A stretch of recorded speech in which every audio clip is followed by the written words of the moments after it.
Welcome to episode 12 of the AFA GenNext podcast. My name is Ashley Mahadia, National Chair of the GenNext Community of Practice and your host for this episode. A big thank you to the AFA for allowing us to host this podcast and to our supporting partner, Advice Intelligence, for powering this episode. In today's episode, Fraser Jack and I want to focus on why your business should be thinking about cybersecurity. The impact of a cyber attack on your practice could be devastating. Loss of reputation, clients losing confidence in your ability, stolen client data, and high recovery costs are some of the negative outcomes that may result from a cyber attack. Imagine having to contact your clients to notify them of a security breach and that their data may have been robbed. Sounds like a nightmare, right?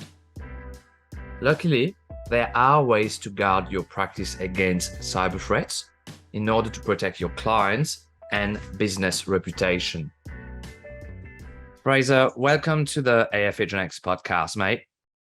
Thank you very much for having me back. Last time, we did a high-level podcast on cybersecurity. The response from the advisor world, from AFA members, was amazing. And they've asked for a deep dive into cybersecurity. They want the finer details, Fraser, and that's why you're here today. Yeah, certainly more than willing to help get into the nitty-gritty and do a bit more of a deep dive into how this affects advisors and what they can do about it. That's awesome. So let's get right into it, Fraser. What do you think are the biggest cybersecurity threats for an advice firm?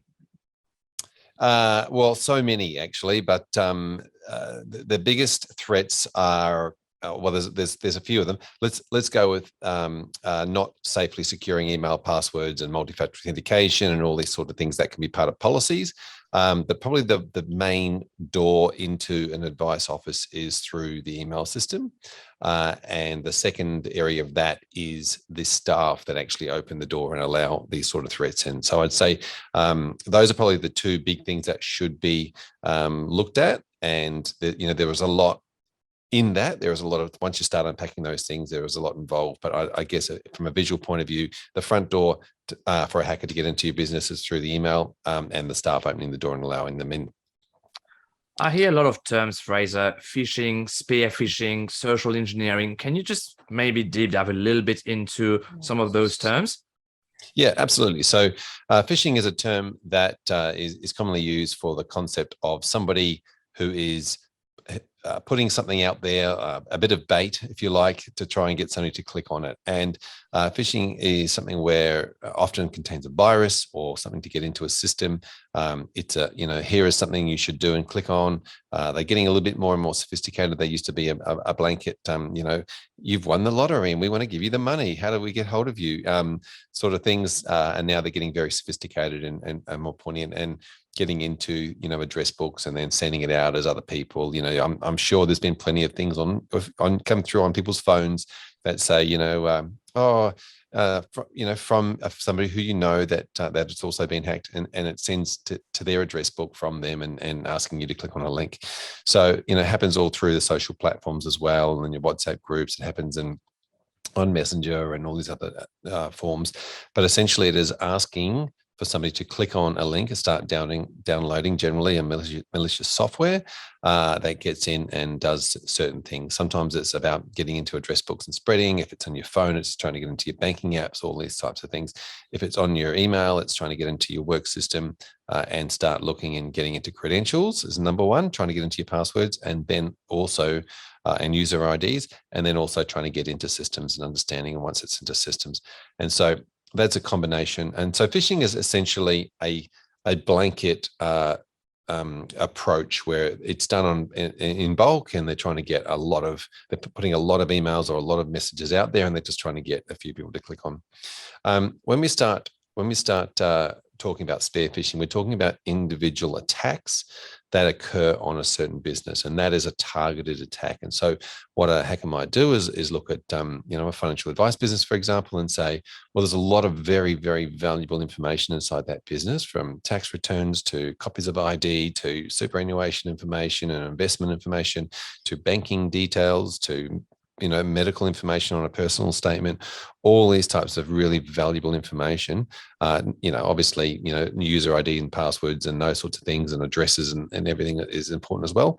But there's some really valuable information, and so they might look at that and go, you know what, if I hacked into that business, I don't necessarily need to ransom that business and ask, shut it down and ask them for some money, but I can actually, stealthily go in and get that information out and sell it. So they will create what we call a spearfishing campaign, where they actually look at some social engineering, which is another term that's used a lot, and that is going in and understanding something about the business that might relate a conversation to the staff. So often there'll be, they might look up a company website and they'll look at things like, such and such is the IT manager, or the such and such has a team over here. And so they might ring up a receptionist, say that they're from, Gary's team, because Gary heads up the security, or Gary heads up the IT, and mention a few things about the business which they have found through social engineering or through engineering online. So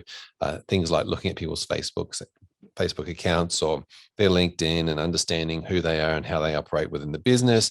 And then that person might ring the company a peer, as if they're part of the company, because they have a lot of information about the inside workings of the company. So that's sort of the difference between phishing and spear phishing, if you like. So, Fraser, would you say that financial advice firms are at a higher risk of being hacked because of the type of information that they hold? Yeah, absolutely. There's stats out around the concept that financial firms are 300 times more likely to be attacked than other businesses. It's a valuable treasure chest of data that's involved in a financial advice business.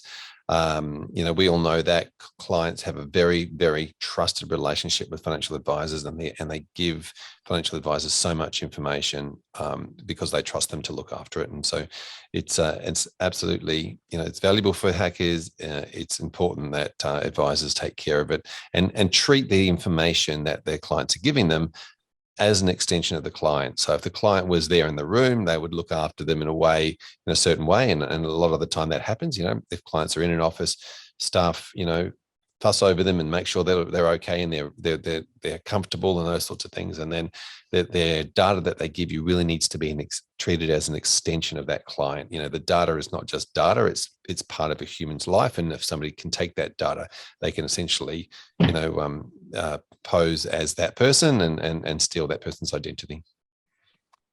And sometimes I think it's a misconception. Smaller practices think that they are at a lower risk compared to big organizations. What are your thoughts on this? Yeah, it's interesting, isn't it? It's sort of the putting your head in the sand a little bit and thinking that I'm too small. No one's gonna hassle me. Everybody's going after big business, and why would want to come after my small financial planning business in small country town? But at the end of the day, there's been a lot of development in this space, and cyber hacking gangs, large cartels of very well paid, wealthy, very sophisticated malware software producers, and they work very hard on getting into systems, and they can get into big secure systems, and they create software to do so. And then what they have been doing is going, okay, great, we've got this really, really sophisticated hacking software, and let's just license it out as a software as a service and make it available to a small time hacker down the road, so people can go on the dark web and purchase and essentially lease these pieces of software and then use them to get into small financial planning businesses. And by doing so, just pay the original producers of the software a percentage of what they get out of it. So it's gone from being only the big cartels looking for the big end of town, what they call whale fishing, actually. But looking at that big end of town to being available to small time, local hackers that can look around their local area and think, I can actually take that business. They look like they're making plenty of money, or they've got plenty of data, and that's a valuable commodity for me to get in and sell. Especially if they look like they probably haven't got a high level of security in place. Talking about stolen data, so assuming that an advice firm has been hacked, what can the hackers do with that data? Yeah. So what we've seen in financial advice practices within Australia is the data being extracted from the system. So getting into a financial advice practice, getting the credentials for CRMs and emails, and it was extracting that data out and then selling that data. So we've seen a couple where quite a famous one ended up in court. Where the client's data was stolen, and then there was, they're stealing that client's identity. So enough information like driver's license and ID and banking details to be able to set up accounts for that person and then launder money through it. So it's a really AML CTF type issue with people. So Interpol sees these accounts being used, these people's accounts being used in their name for drug cartels and gambling syndicates and those sorts of things overseas. Interpol will alert Australian Federal Police. Australian Federal Police will then go and knock on the door of those clients, basically wanting to seize computers and have a look through them to see if they are actually involved in those AML CTF type activities, or if in fact it was just their identity was being stolen. And so often, in one case, obviously that happened to a lot of people, and the common denominator was the financial advisor, and that's how they worked out that the advisor had been hacked after the clients. And we're talking about high net worth clients here, after their data had been taken and their identities used overseas. So that kind of destroys the trust. I've seen other cases where bank account details, tax returns and licenses have been abstracted from a CRM, and then people have gone into their MyGov accounts, set up MyGov accounts, gone in and actually amended tax returns and taken and asked for some more money, and then to be posted into the hacker's account. So even if it's not directly from the client's account themselves, there's still that people are still finding ways to get money out of these, all of which has to be mitigated, all of which is on the financial advisor, small business, to go and mitigate and make good. And so that's millions of dollars worth of effort and teams to go and set up that and fix everything then that was put in place in the first place. So yes, that data is really valuable to sell. It's valuable to sell all around the world, not just within Australia. And so there's a whole market in the dark web for that type of data. And if hacked, does a practice, do they have to notify their clients, their licensee, or even ASIC if they've been breached? Yeah, absolutely. So there's a couple of things here. One is that they're obligated to let their clients know that their information has been taken, especially if it's credentials as well, to update passwords and those sorts of things. And so they have to inform their clients. They have to help mitigate and protect their clients. That's the number one role. There's reporting obligations for breach obligations within the Corps Act. And so that's about they have to notify their licensee, and their licensee has to notify ASIC with that. There's reporting obligations around some of the other government agencies as well. And one of the main sort of government agencies that oversees a lot of this is the cyber.gov.au, what we call website there. But essentially that sort of wakes its way back to the Home Affairs area. So it's a security area. They want to know what's happening, who's hacking, whether it's external, whether it's within Australia, and they want to try and shut these people down. So there's a lot of requirements to report, and then obviously what happens to advice businesses, one, you've got to tell your clients. So you have to, fall on your sword and say to your clients that I was unable to protect you when you trusted me with this information. You do have to report within the profession, so through your licensee, and so that's sort of, I guess, pretty damaging to personal reputations. And you have to, there could be fines involved if you hadn't been taking reasonable steps. If you've been taking reasonable steps, then and it was a very sophisticated hack, whatever it might be, then you're going to be more protected than if you didn't do anything and you just had your head buried in the sand. And we've seen some precedents there where the regulators go after you and say that's not good enough. You didn't do, you knew there was a risk there and you didn't do anything about it. And that's not great. And I need you to explain what a ransomware attack is, but also advisors want to know if they're under attack, what should they do as a measure, like first steps?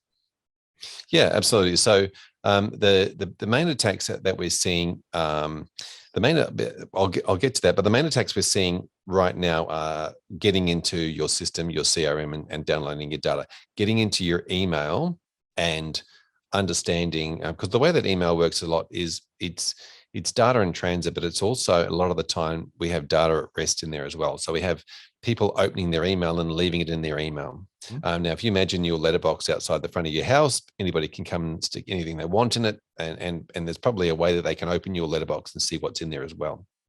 Now, that's very similar to your email online, and people have their email unsecured, but they might get rid of their junk email, but they might open a few emails and leave them in there. And so those are then effectively people are treating their email like it's a CRM and saving data in there. So people can get into that, have a look around, understand they might search for SOA or search for statement of advice, search for, driver's license, ID, tax return, whatever, and they can find some amazing stuff inside your email.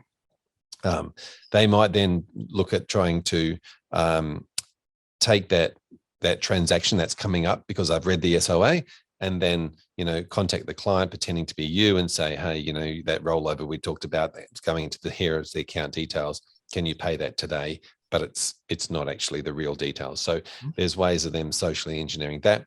But then the third sort of main area, so getting into your emails and pretending to be you, getting into your CRMs or your emails, downloading information and selling it, the top two. The third one is that ransom attack. And that's more of a smash and grab type of attack. And that is about saying, I'm going to put some pressure on this business in a very aggressive way. And so often it's a highly stressful moment for an advice practice. And it is just, we're encrypting your files. We're going to shut your business down. You're going to lose all of your data and you're not going to be able to get it back. If you don't do this and pay us some money. And it's aggressive. It's designed to scare people and to get them to be, not thinking clearly and have to do something immediately without consulting or doing anything. So it's an aggressive thing. It's fearful, it's stressful, and it's a smash and grab. And the way that works is often there has been some sort of a program downloaded onto a system, and that could be generally through an email click or clicking on an ad on a website that has got an ad on it that starts downloading a program, and then the next thing you know that you're being shut down and ransomed. And there are steps that people should have in place. There's a thing that I call a cyber drill, which is a bit like a fire drill. If the fire alarms go off, then everybody kind of knows what they're supposed to be doing. They know how to get out of the building and what they're supposed to do when the alarms go off. Well, same thing with the cyber alarm. If the alarm's going off because you're being attacked, there are certain steps that people should be taking, and they should be practicing these steps and training in these steps so that they understand them, and they should probably have a list of these steps. We certainly provide people with a cheat sheet, if you like, to be able to download and stick on the back of your monitor or stick on the wall, just like the sign on the wall for CPR if you're at a swimming pool, or the sign on the wall that says exit if you're for fire exits, and those steps really just evolve around the concept of step one. Stop the internet from coming in and disconnect your network. So physically disconnect everything, turn off your routers, turn off the router power at the wall, make sure that there's nothing coming out of it, disconnect any hard drives you've got that you might have had backups on, So basically you end up with, instead of a network of computers linked through something, you have all individual computers. So that's the very first thing, is to try and limit the spread of this virus to other parts of the network. The second thing to do is if you're on a PC, to go down the bottom and right click and open your task manager and start force quitting programs. If you're on a Mac, that's up the top left. You hit the Apple button, drops down and says force quit. And you really want to force quit programs that are running. So often what will be happening is a malware program is running on your computer, and you want to try and force quit the stopping of that program doing any more damage. Step 3 is really around the concept of opening up your malware. Everybody should have some sort of an antivirus or malware program. If they don't, then talk to us. We'll help you. But yeah, getting something like that in place that you can then run a virus scan or a virus check. Step 4 in that process really is around recording information or recording the details of what happened. And I suggest that people pick up their mobile phone, hit the video function, start recording the screen and around the place. I clicked on this, I've done that.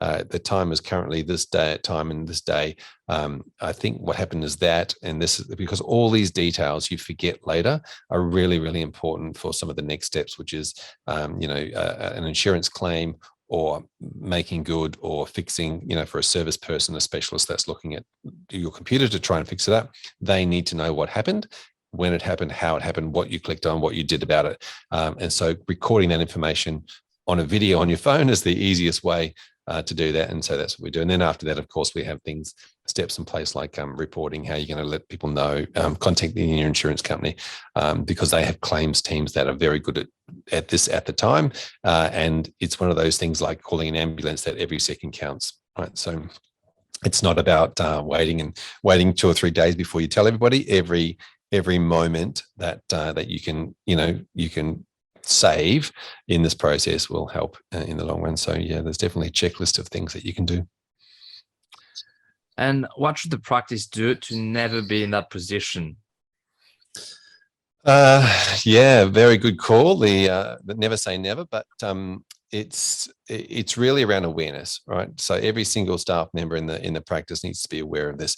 The same as other risks to the business, like flooding or fire or whatever it might be. It's about every single staff member being aware, understanding that these things exist, understanding what they should be doing if these things exist, and see, we advisors have been doing CPD points for as long as we can all remember. There is training, ongoing training available for all staff in small business, not just in large business. I mean, we already know that big business do this, right? They do this. The banks do this. The staff all get training. They all have to, look out for emails that might be internal vulnerability training. That is an email that's sent by your own work that looks like it should be legitimate, but something not quite right about it. And if you click on it, it's the phishing simulation stuff. So we know big business does this, right? And so the hard thing for small business is it's just been another thing that they've had to look at or think about, because they've had a million other things to contend with over the last few years, with all of the changes in the legislation and everything that everyone's been going through to run a small business. But these things do exist. They're not expensive. They're on average around $15 a month per employee. So it's not a big deal. And it's something that can easily fix one of the big problems, which is staff clicking on the actual emails and not being aware. And you want staff to be talking about it. You want a cyber champion to be championing these within a small business. So there's definitely quite a few things advisors can be doing, but it's actually, when you think about it, it's not that difficult. It's actually quite a simple thing to fix. And what would you say to an advisor or practice listening to us today, but still hesitating to put cybersecurity as a top priority? Well, there's a few things.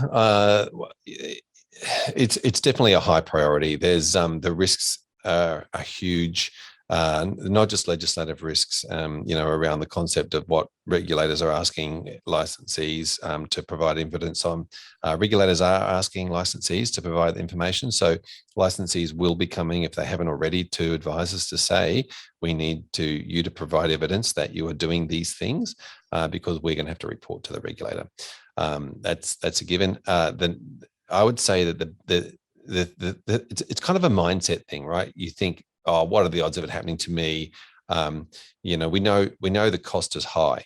We know that if somebody isn't hasn't got this, the cost of putting everything mitigation is expensive. The resources there that need to be put into that. We know that they could lose all the trust of their clients. They could end up with no clients. They could lose the value of their business. They could lose their reputation. The stakes are high here. The chances of it happening, as we sort of mentioned before, 300 times more likely. The average time that somebody will spend in a system is 207 days before they're detected. So, there's probably a lot of people listening to this that might already be in that position where their information is being downloaded.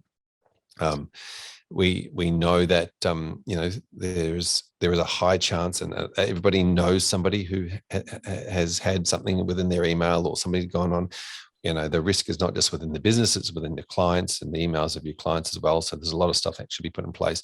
The chances of it happening are more probable than not. So the risks are high, the chances are more probable. The costs associated with putting something like this in place is, from what I've seen, less than 1% of somebody's turnover, and certainly less than 1% of their time. So it's not a big cost to implement. It's a small amount of time, usually, sort of 7 or 8 hours of work that we'll do over 2 or 3 weeks to get people up to speed to where they need to be. There's an engagement level within staff. And so, it's something that could be simple. There could be a simple process in place if people are willing to follow along with it, the bouncing ball along how they can fix things up and take some advice on it. But so it seems to me that it seems to me like it's a no-brainer. But of course, I get to see things that and spend some more time thinking about it than other people. And I think the first step that people can do is actually start engaging and go, okay, it's something I need to do. The stakes are too high. The chances of it happening are very high, and the cost to fix it is reasonably low. And do you have any final words for any practice or advisors listening to us and really wanting to up their cybersecurity game today? Yeah, absolutely. Well, I'm on my personal mission is that I want every single client in Australia to be able to trust that their financial advisor can protect their data as an extension of them. And I'm inviting everybody to join me on that mission. So, sharing information that they see like this and getting information out there is a first step in, helping to engage the community, not just within advisors, but the staff that work in practices as well. It's really important. Personally, we, as the Cyber Collective, we provide a plan that people have. And I always say, you need to start with having a plan. You need to implement the plan. And then the last step is that you need to have an audit that shows that you've implemented the plan. And I think it's good for advisors to be able to put it in that order, have a plan, implement it, and then do an audit to show that they're compliant with that plan. And so then when their licensees ask them for their audit, they have got an audit to give to their licensees to say, yep, here's my audit. We're doing everything great, and our staff are being trained, and our email's secure, and all these types of things. So I guess I just invite people to join me. Look at our website at thecybercollective.com.au and see what they might need to do. Awesome. Thank you again, Fraser, for being on the AFA Gen X podcast. Ash, thank you so much for having me. We hope that you've enjoyed episode 12 of the AFA Gen X podcast. Thanks again to the AFA and Advice Intelligence. A big shout out to Fraser Jack for his contribution today. See you soon.